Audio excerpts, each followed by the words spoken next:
વિછિયામાં 9મી માર્ચે કોળી સમાજનું મહાસંમેલન યોજાવા જઈ રહ્યું છે, પરંતુ હવે આ બધાની વચ્ચે ગુજરાત કોળી સમાજના અધ્યક્ષ રાજુ સોલંકીનું એક એવું નિવેદન સામે આવ્યું છે જેનાથી સમગ્ર ગુજરાતના રાજકારણમાં મોટો ખળભળાટ મચી જવા પામ્યો છે। કારણ કે એક તરફ અત્યારે હાલ કોળી સમાજ સાથે જે અન્યાય થઈ રહ્યો છે તેને જ લઈને કોળી સમાજ એકઠો થવાનો છે અને આ બધાની વચ્ચે હવે રાજુ સોલંકીનું પણ સૌથી મોટું એક નિવેદન સામે આવી ગયું છે। આજે તેના વિશે જ વાત કરીશું।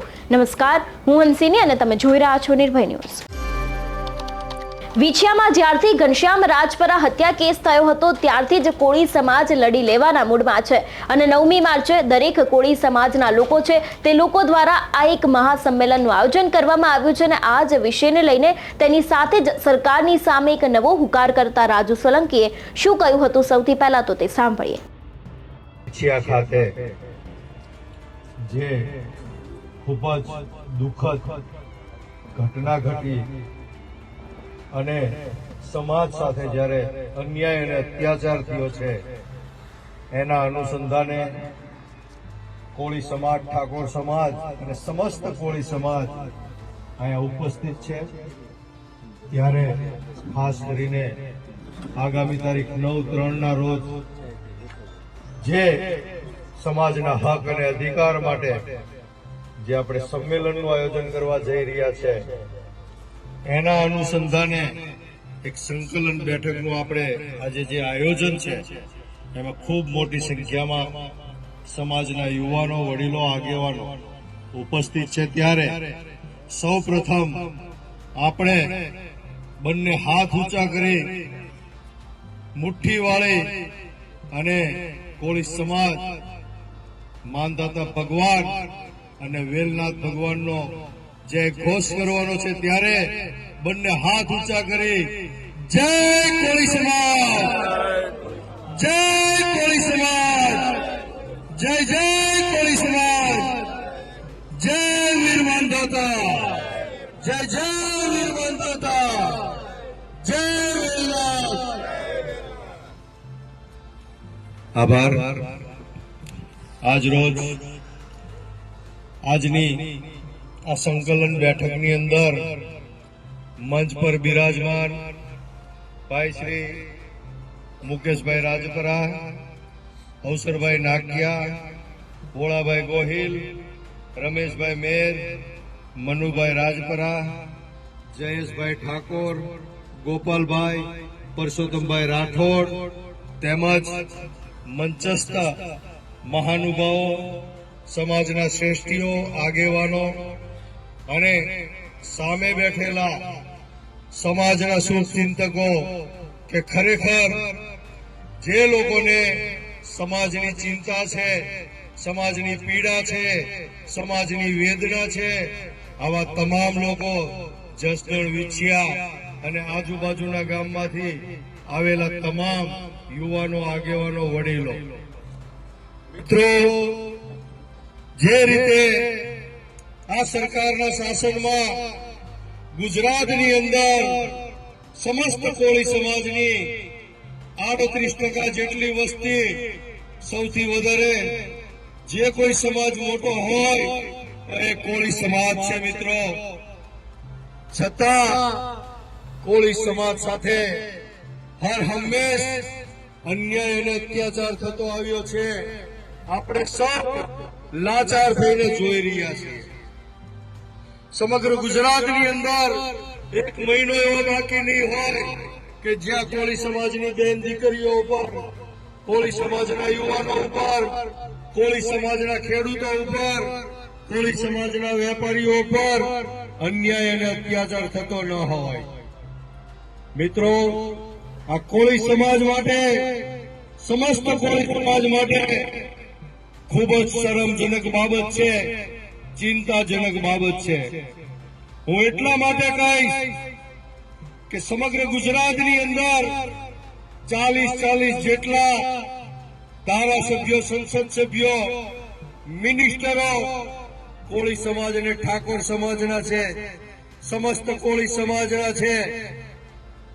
ત્યારે કોળી સમાજના કોઈ પણ વ્યક્તિ ઉપર, કોઈ પણ વ્યક્તિ, કોઈ પણ અસામાજિક તત્વ કોઈ પણ નરાધમ કોળી સમાજની બેન દીકરીઓ ઉપર ઊંચી આંખ કરીને જોઈ શકવો ન જોઈએ મિત્રો.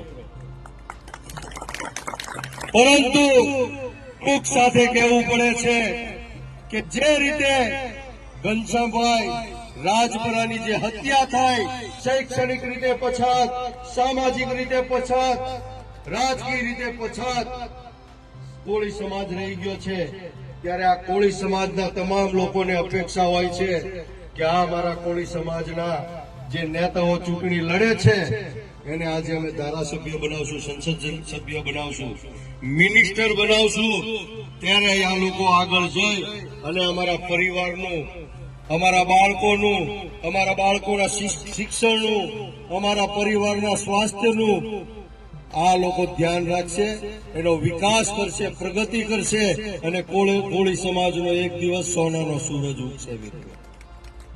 પરંતુ મિત્રો, જે કહેવત છે કે ભરોસાની ભેંસે પાડો ઝીણ્યો, એ રીતે સમગ્ર ગુજરાતની અંદર હું છેલ્લા 10 વર્ષથી જાહેર જીવનમાં છું. ખરેખર સમાજની વેદના છે, ચિંતા છે. આજે ગુજરાતની અંદર કોળી સમાજ ધણી ધરી વગરનો હોય એવો અહેસાસ થઈ રહ્યો છે મિત્રો. એટલા માટે કે આજે આ ઘનશ્યામભાઈ રાજપરાની હત્યા થઈ, એને ન્યાય અપાવવા માટે, એના પરિવારને ન્યાય અપાવવા માટે આજે કોળી સમાજના લોકો, કોળી સમાજના આગેવાનો, કોળી સમાજના યુવાનો, કોળી સમાજની મહિલાઓ પોલીસને રજૂઆત કરવા જાય અને આ પોલીસ અધિકારીઓ નેતાઓની અને સરકારની ચાપલૂસી કરવા માટે 90 કોળી સમાજના નિર્દોષ લોકોને, 90 કોળી સમાજના યુવાનોને ગંભીર ગુનાની અંદર, રાયોટિંગના ગુનાની અંદર 307 જેવી ગંભીર કલમોની અંદર જેલ ભેગા કરી દે. આ કોળી સમાજ ઉપર અન્યાય ને અત્યાચાર નથી તો શું છે? આ તાનાશાહી નથી તો શું છે? આ હિટલરશાહી નથી તો શું છે? આ લોકશાહી ક્યાં ગઈ મિત્રો? 2.5 કરોડ કોળી સમાજના લોકોનો પણ જન્મસિદ્ધ અધિકાર છે. જે રીતે આ દેશની અંદર લોકશાહી છે, આ લોકશાહીની અંદર, આ દેશની અંદર તમામ નાનામાં નાના નાગરિકને, કોઈ પણ વ્યક્તિને હક અને અધિકાર છે, પરંતુ કોળી સમાજનો હક અને અધિકાર છીનવાઈ ગયો હોય એવો અહેસાસ થઈ રહ્યો છે મિત્રો. દેશ આઝાદ થઈને 75 વર્ષ થઈ ગયા, પરંતુ આજે પણ મને એવું લાગે છે કે મારો કોળી સમાજ ગુલામીમાં જિંદગી જીવી રહ્યો છે મિત્રો. ત્યારે આ કોળી સમાજને ગુલામીમાંથી કાઢવા માટે, કોળી સમાજને જાગૃત કરવા માટે, કોળી સમાજને વ્યસનોથી મુક્ત કરવા માટે, કોળી સમાજમાં શિક્ષણ લાવવા માટે, કોળી સમાજને સંગઠિત કરવા માટે, કોળી સમાજની અંદર જે ભય પેસી ગયો છે, કોળી સમાજની અંદર જે ડર છે, કોળી સમાજનું જે શારીરિક શોષણ થાય છે, આર્થિક શોષણ થાય છે અને જે રાજકીય શોષણ થાય છે, આમાંથી મુક્ત કરાવવા માટે આજે 9મી તારીખે કોળી સમાજનું મહાસંમેલન થવા જઈ રહ્યું છે.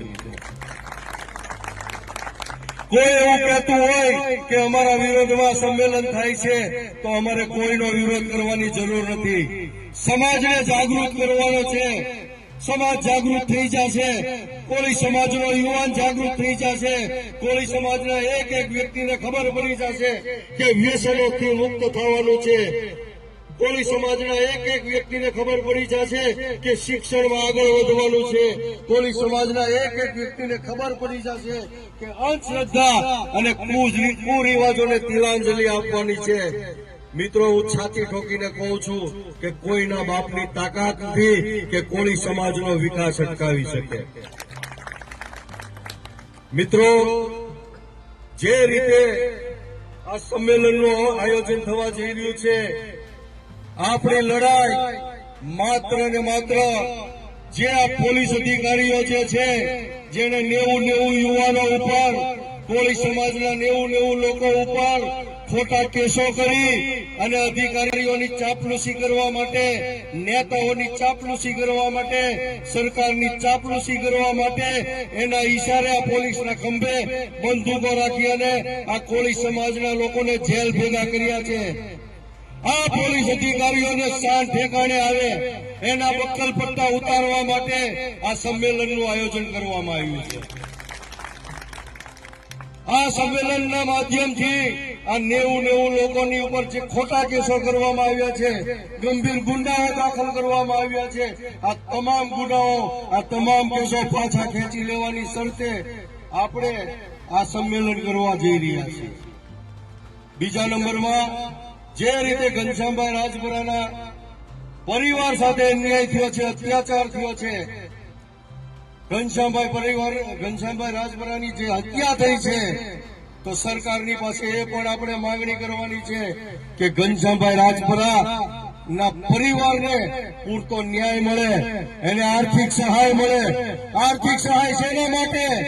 કારણ કે આ જે જવાબદાર અધિકારીઓ છે, જવાબદાર પોલીસ અધિકારીઓ છે, આઈજી હોય કે ડીએસપી હોય કે કોઈ પણ મોટો ચમરબંધી અધિકારી હોય, જેને પણ ઘનશ્યામભાઈ રાજપરાની જે ફરિયાદ હતી, જેની જે અરજી હતી, એને જે દહેશત એને દેખાડી હતી કે ભાઈ મારા જીવનું જોખમ છે, એની વાતની અવગણના કરી છે એ તમામ અધિકારીઓ પર એક્શન લેવામાં આવે, એને ઘર ભેગા કરવામાં આવે. આ કોળી સમાજની માંગ છે. ત્રીજી માંગ એમાં લખી છે કે ઓબીસીની જે ઓબીસી અનામત છે, આ ઓબીસી અનામતની અંદર કોળી સમાજને, ઠાકોર સમાજને, સમસ્ત કોળી સમાજને આ દેશની અંદર જે અનામત દ્વારા જે પ્રમાણે તેમનું આ નિવેદન સામે આવ્યું છે, એના ઉપરથી ચોક્કસપણે એવું લાગી રહ્યું છે કે હવે કોળી સમાજ લડી લેવાના મૂડમાં છે. તમારું શું માનવું છે આ વિષયને લઈને અમને કમેન્ટ કરીને ચોક્કસથી જણાવજો. તેની સાથે જ અમારી ચેનલ નિર્ભય ન્યૂઝને લાઇક, શેર અને સબસ્ક્રાઇબ કરવાનું ભૂલશો નહીં. નમસ્કાર.